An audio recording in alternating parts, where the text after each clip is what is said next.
All right, welcome back to the final episode of this six-part series of Teach Me Apostles, the Abnormal Notary Way.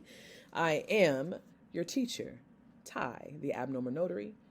My channel is dedicated to entrepreneurs and creatives looking to build, scale, and monetize their business through somebody like me, through my own personal journey, okay? I am cuckoo for Cocoa Puffs. I am an Aquarius. I just turned 42 last month. Happy birthday to me, okay? But we doing this thing. I'm trying to walk in this calling, which I never thought was going to be a calling, which is teaching. I freaking love it. And especially when my students come back and be like, yo, Ty, I just did 10 apostilles. Here they are. Okay. I may just do an episode just to show you all of the apostilles that I have received, but then that'll be a lot. And I'm not really trying to do all that. So if you come to my virtual class or if you come to my in-person class, I will show you all of the plethora of apostilles that I have received from my students. I've had a lot of reviews. Actually, we may go to at the end of this. We're going to go to it. And I'm going to show you because they gave me approval to do it. All right.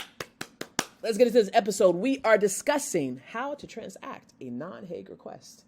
This is the one that most people go cuckoo for Cocoa Puffs over because they think it's very daunting. It's really not. However, my company has now opened facilitating non-Hague requests. So should you ever get one and you don't know what to do, holler at your girl.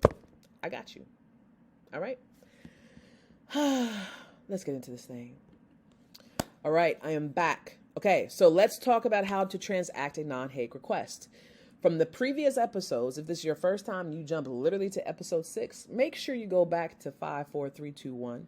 Okay. And you understand the foundation, especially if you're trying to get into my masterclasses, which has happened March 26th in person, and then the virtual event on April the 9th. Okay.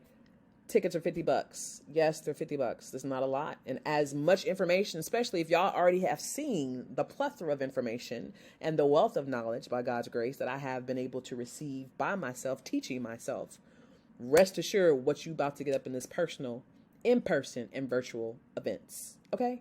I'm just saying. How to transact a non-Hague request. Okay, so the previous episode, we went over how to transact a Hague country, and we actually got a real call. Thank you. Okay, so you know this is legit. Okay. Now, for the Hague country, we went over that in the previous episode. Okay, went over both scenarios. We're going to go over 2 scenarios again. All right. This is for non-Hague. Let's use the same thing again. Okay, we're going to use a vital record. But this time we're going to use a federal document, okay? Actually, let's just use federal documents for both of these. I don't know if I flipped y'all off or not. My bad. And I got to get my nails done, so don't be judging me. It is what it is. Okay. So for non-Hague countries, okay, this is the process. Actually, let's use one public document and one federal, okay?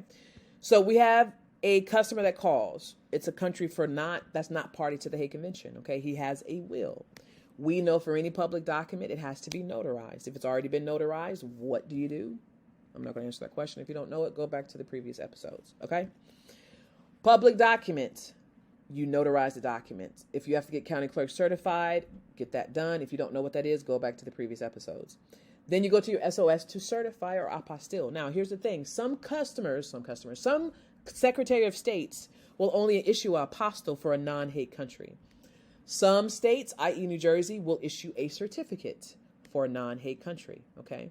And a certificate basically just states, hey, we certify, blah, blah, blah, blah, blah, blah, blah, blah. It's just a bunch of words. It won't be like the 1 to 10 elements unless it's an apostille, okay?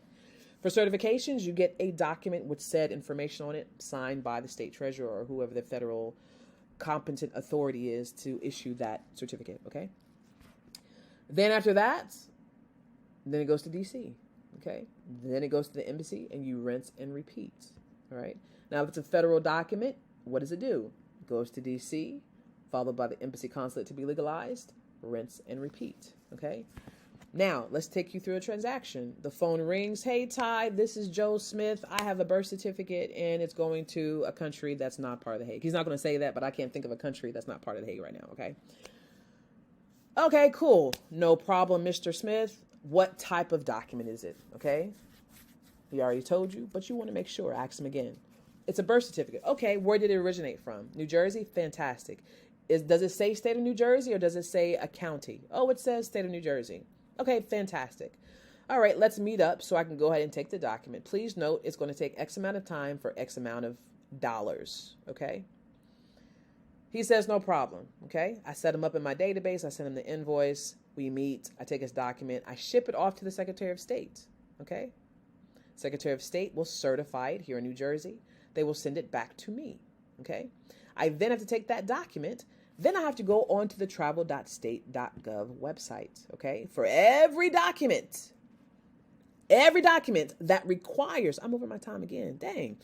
Every document that requires an apostille or certification from Washington, D.C. will have to have the DS4194 form, period.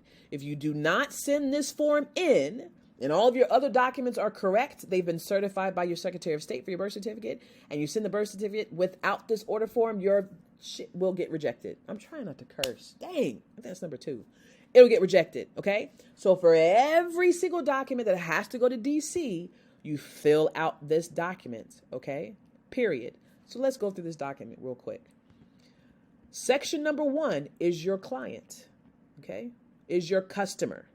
Section number 2 will be you, okay? Section number 3 will speak to how is this information being sent, meaning how do you want it to be sent back, okay? This is a macro. So macros basically mean you can type in the information and then you can print it, okay? It's a macro. All right, so this is your information. Then you come down here. This is your document information, okay? They have a drop-down list here where you actually can say, what type of document do you have? Okay, I have a birth certificate and it's going to a non-Hague country. Don't put that there. Actually put the country, I'm just saying. And the number of documents is 1, okay?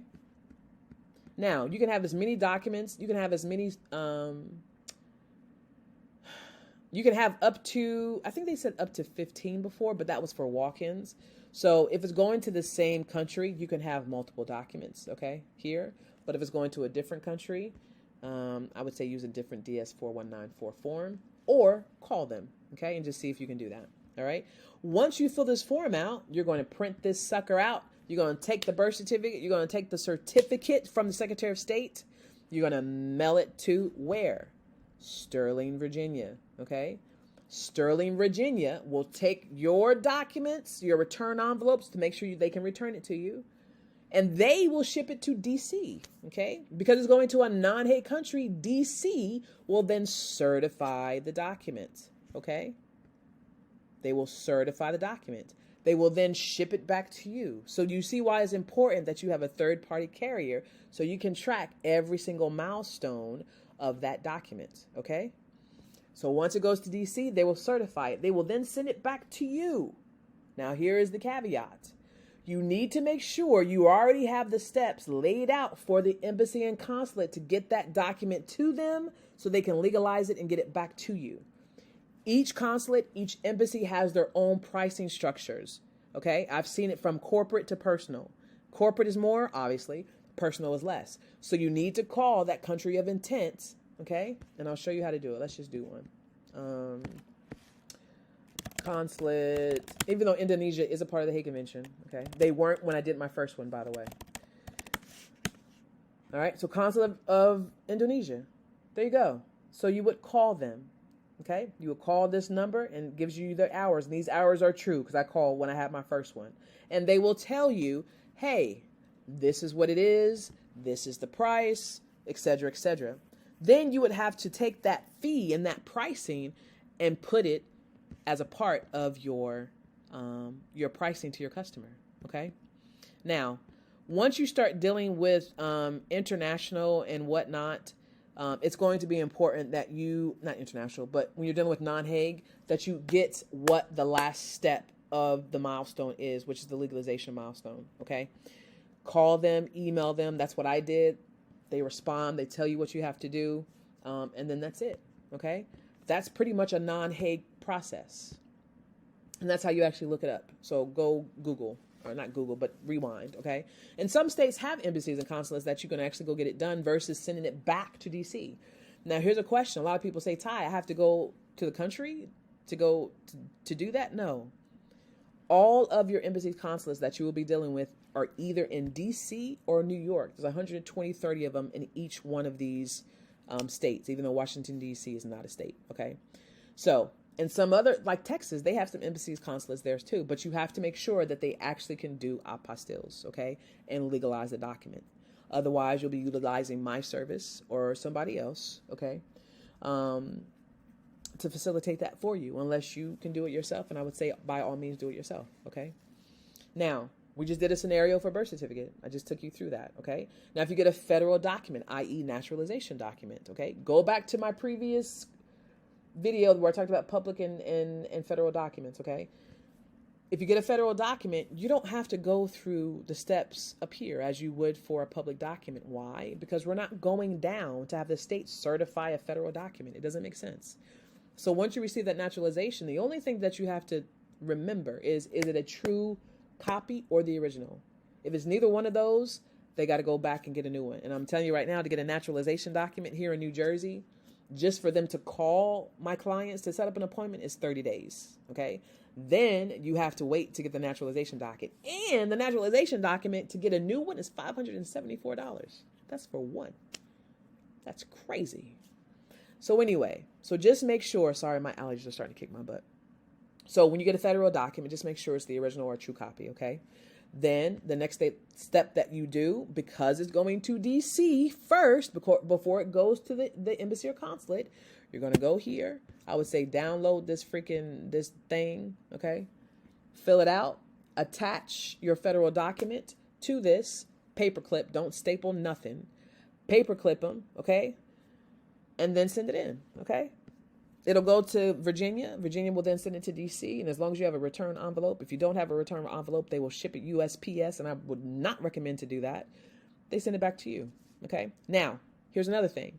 When you're shipping to DC, they only accept UPS. Okay. You cannot ship FedEx because for whatever reason, FedEx charges them a fee and DC ain't trying to pay no fee. So when you ship to DC, make sure it's always UPS. Okay. Never use United States Postal Service. Why? Because when it get delivered, then you get a message saying it was delivered. But hang on, where's the transit? So I know. And typically when they tell you it's delivered, it's like 2 days afterwards. I'm like, hang on, what's happening?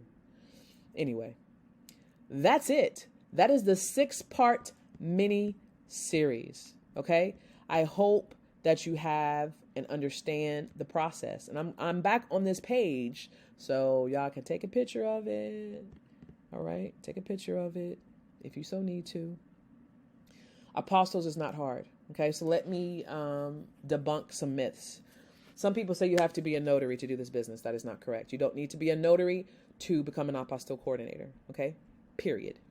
The other thing is, what if I have a 9-to-5 and I want to do this business, but I can't? You can hire my company to facilitate your apostilles. You get paid and I take a percentage, which is typically like 20%. So you're making like 75, 80%. Versus loan signing, it's the opposite. They're making 80 to 75%, 75 to 80%, and you making 20. Okay, so I flip it. So if you have a 9-to-5 and you want to be able to do this business and you know it's lucrative and you have a good market, but you don't have time, but you want to make some easy money, holler at your girl. We got you. Okay, that's what we do here. So notary debunk. What's the other thing? Do you need an embosser? You do not need an embosser. Can you do this from anywhere? Absolutely. Okay. So for me, I am building my notary carrier list because I am going to be enlisting like I've already done before. I've done Missouri.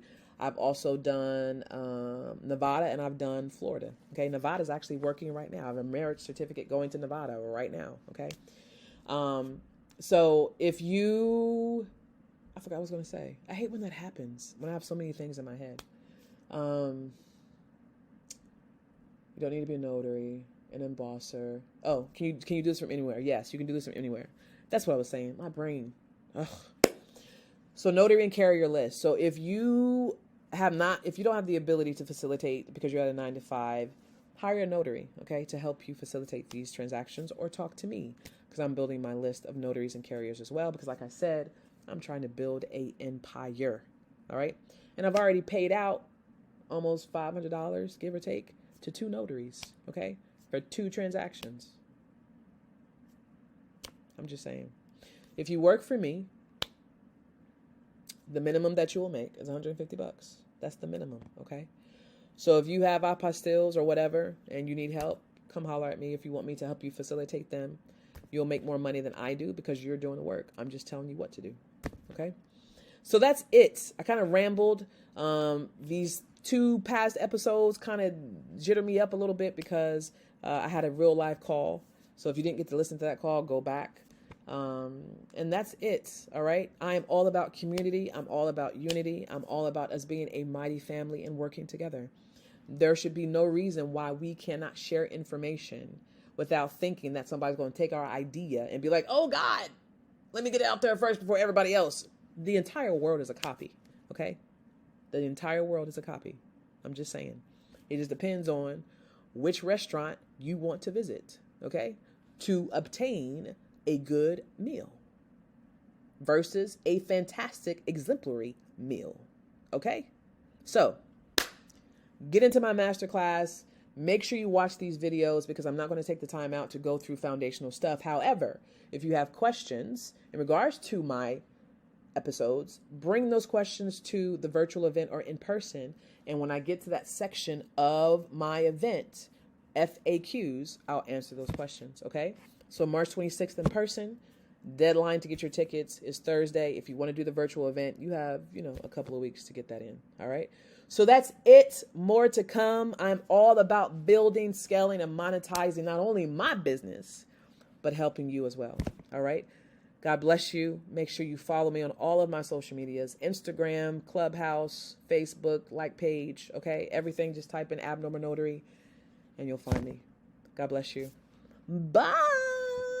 I hope you learned something.